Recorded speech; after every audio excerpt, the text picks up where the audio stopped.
Iran के navy commander ने कहा कि सऊदी अरब का रॉयल फैमिली यहूदियों के औलादों में से हैं। लेबनान के मंत्री वियाम वहाब ने एक टीवी इंटरव्यू के दौरान ये बात कही थी कि सऊदी की रॉयल फैमिली यहूदियों के औलाद में से हैं।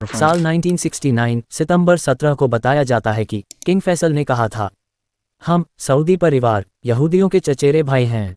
इजिप्ट और यमन के ब्रॉडकास्टिंग स्टेशन ने इस बात की तस्दीक की कि सऊदी के रॉयल फैमिली यहूदी के नस्ब से हैं। सऊदी अरब के रॉयल फैमिली असल में किसकी औलादों में से हैं? इसका जिक्र साल 1810 में एक रिसर्चर ने अपनी किताब में लिखा था। इस किताब की सारी कॉपीज़ को ख़त्म कर दिया गया। कहा जाता है कि इसकी एक कॉपी यूएस में मौजूद है। इतिहासकारों के मुताबिक सऊदी के रॉयल फैमिली का ताल्लुक अंजा कबीले से था, जो नजद के आसपास में बसे हुए थे। कहा जाता है कि अल सऊद के पूर्वज मुर्दाखाई बिन इब्राहिम बिन मोशे था। ये अंजा कबीले का एक यहूदी शख्स था जो इराक के बसरा में रहता था और वो इराक से नजद चला गया।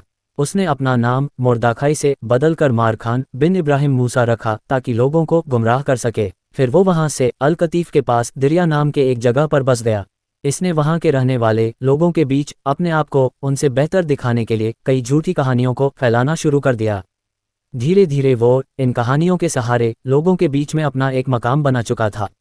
वो इन झूठी कहानियों के सहारे ये बताने की कोशिश कर रहा था कि यहूदी कबीले के लोग अरब में पहले कितने ताज़ीम के लायक थे। उसने वहाँ के आम लोगों में अपना एक मकाम बना लिया था। वह अरब में यहूदी किंगडम की बुनियाद रखना चाहता था। अपने आप को वहाँ के लोगों से खुद को राजा बुलवाने लगा। उस वक्त दो कबीले बनु खालिद और अजमान कबीले को उस यहूदी की शैतानी मकसद के बारे में पूरी तरह से पता चल गया था। उन्होंने उस यहूदी की असली पहचान मालूम कर ली और उसे पूरी तरह ख़त्म करने का फैसला कर लिया। उन्होंने उसके शहर पर हमला किया और उसे जीत लिया, लेकिन उस यहूदी को गिरफ्तार करते कि उससे पहले ही वो वहां से भाग निकला था। सऊदी परिवार के इस यहूदी पूर्वज ने अल अरीद यानी अल रियाद के पास एक फार्म पर रहने की गुजारिश फार्म के मालिक से मांगी। वो किसान इतना मेहमान नवाज था कि उसने तुरंत उसे मंजूरी दे दी। वह यहूदी वहां 1 महीने से ज्यादा रुका। महीनों बाद उसने मकान मालिक और उसके परिवार के सभी लोगों को जान से मार दिया और बहाना ये बनाया कि सभी को चोरों के एक हमलावर गिरोह ने मार डाला था। फिर उसने ये दावा किया कि कत्ल से पहले उसने उस जमींदार से उसकी पूरी ज़मीन खरीद ली थी। इस वजह से उसे वहां रहने का पूरा हक मिलना चाहिए। उस जगह को पूरी तरह कब्जा करने के बाद फिर उसने उस जगह को एक नया नाम दिया। उस जगह पर उसने एक मेहमान खाना बनवाया। उसका नाम मदाफा रखा। वहीं रहते रहते उसने अपने कामों को अंजाम देना शुरू कर दिया था। वहां के लोगों में ये बात गलत तौर पर फैल गई कि वो यहूदी एक अरब शेख है। कुछ सालों बाद उसने अपने असल दुश्मन शेख सालेह सलमान अब्दुल्ला अल तमीमी का कत्ल करवा दिया। उसके बाद उसने दिरिया को अपना परमानेंट घर बनाया और वहां आराम से रहने लगा। वहां उसने कई शादियां की। उसके बहुत सारे बच्चे हुए जिन्हें उसने अरबी नाम दिया। इस तरह का मिलता जुलता काम यहूदियों में एक ग्रुप के लोग करते थे जिसे दोन मह कहते थे। वो लोग असल में होते यहूदी ही, पर अपना और अपने बच्चों के नाम इस्लामी नामों के मुताबिक रखते थे ताकि लोगों को गुमराह कर सके। अब मारखान के बच्चे धीरे धीरे बड़े हुए और उसी के बताए रास्ते पर निकल पड़े। अपने सऊदी कबीले के नाम पर पावर हासिल करने के बाद वो लोग अरब नेशन के खिलाफ साजिशों को अंजाम देना शुरू कर दिए। उन लोगों ने गैर कानूनी तरह से देहाती लोगों और किसानों की ज़मीनों पर कब्जा कर लिया और हर उस इंसान को मार दिया जिसने उन लोगों को इन बुरे कामों से रोकना चाहा। उन लोगों ने अपने मकसद तक पहुंचने के लिए हर तरह के धोखे का इस्तेमाल किया। अपने पैसों से उस जगह के पावरफुल लोगों से पेशकश की, खासकर उन लोगों को जिन्होंने उस यहूदी परिवार की सच्ची बायोग्राफी लिखना शुरू किए थे। उन यहूदियों ने अपने बुरे कामों को छुपाने के लिए लेखकों को रिश्वत दिए कि उनके बारे में अच्छा लिखें और अपने आप को सबसे अहम अरब कबीले के तौर पर पेश करने लगे। एक धोखेबाज जिसका नाम अमीन अल तमीमी था, इसने इन यहूदी परिवार के लिए एक फैमिली ट्री बनाया जिसमें उसने हमारे प्यारे आका हुजूर सल्लल्लाहु अलैहि वसल्लम से इन यहूदी फैमिली को जोड़ने की कोशिश की थी। अपने इस झूठे काम के लिए उसे इनाम सऊदी की तरफ से दिया गया था। इस यहूदी के औलादों में एक बेटे का नाम मोहम्मद इब्ने सऊद था, जिसे आज दुनिया सऊदी अरेबिया के फाउंडर के नाम से जानती है। सऊदी के पहले स्टेट की बुनियाद साल 1727 में रखी गई थी। सऊद के सोल्जर्स और उसके मानने वाले लोगों के हमले यमन, ओमान, सीरिया और इराक तक पहुंच गए थे। मोहम्मद इब्ने अब्दुल वहाब और उसके लोगों ने इस दौरान सऊदी की खूब मदद की थी। ये लोग खुद को मुवाहिदुन या अहले अल तौहीद कहते थे। बाद में इन लोगों को वहाबी कहा जाने लगा। पहली सऊदी रियासत का हुक्मरान अल सऊद था।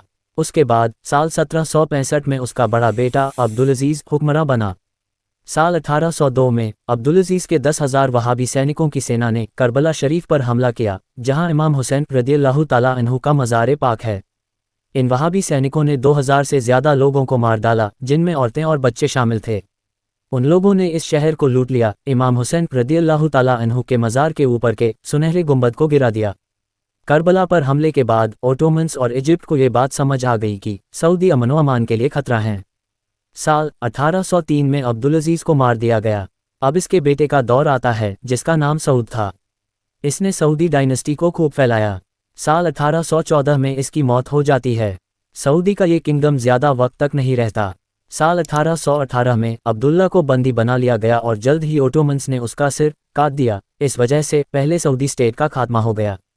कई साल बाद 1902 में अब्दुल रहमान के बेटे अब्दुल अजीज ने रियाद में सऊदी किंगडम को बनाने का काम संभाला। अपने कुछ भाइयों और रिश्तेदारों के साथ अब्दुल अजीज ने रियाद के मस्माक किले पर कब्जा कर लिया और वहां के गवर्नर को मारने में कामयाब रहा था। अब्दुल अजीज, जिसकी उम्र उस वक्त लगभग 20 साल की बताई गई थी, वो तुरंत रियाद का हुक्मरान बना दिया गया।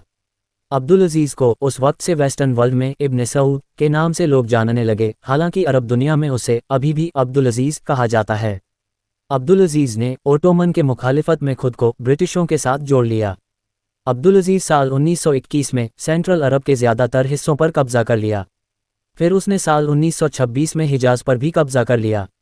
अब अल सऊदी परिवार को शाही परिवार के रूप में जाना जाने लगा। साल 1953 में अब्दुल अजीज की मौत हो गई। सऊदी अरब के क्राउन प्रिंस मोहम्मद बिन सलमान ने अटलांटिक के एक इंटरव्यू में कहा था कि यहूदियों को अपनी ज़मीन का हक हासिल है। ये सऊदी अरब के पुलिस का बैज है, ध्यान से देखिए। यह एक आंख वाले का सिंबल है। ये एक आंख का सिंबल फ्रीमेसन इल्लुमिनाटी का फेमस सिंबल है। इल्लुमिनाटी शैतान के पुजारी है। दुनिया के कई अमीर लोग, मीडिया, पॉलिटिक्स पर इनका कंट्रोल रहता है। मज़ीद वीडियो के लिए बरेलवी रिसर्च सेंटर को सब्सक्राइब करें।